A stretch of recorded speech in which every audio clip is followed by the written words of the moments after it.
Hello, and welcome to this tutorial on ChequeSystem software. Today, we're going to show you how to customize the currency labels, like dollars and cents, that appear in the amount in words section on your printed checks.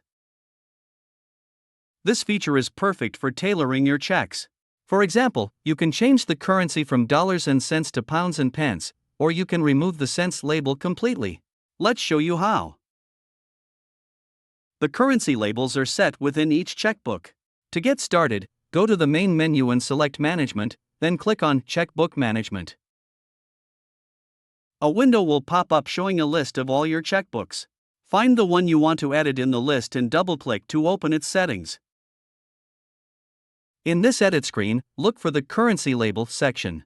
You'll see two fields here, one for dollars and one for cents. Now, you have two options. First, to change a label, simply type the new text into the field. For example, if you're in the UK, you could change dollars to pounds and cents to pence.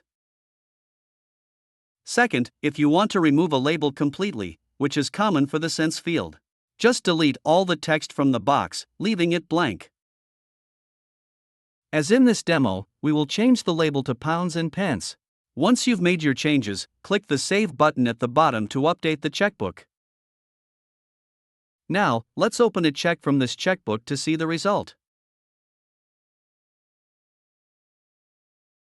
As you can see, the amount in words is now shown with pounds and pence. And that's it. Any new checks you print from this checkbook will now use your new custom labels. We hope this guide was helpful. Thanks for watching.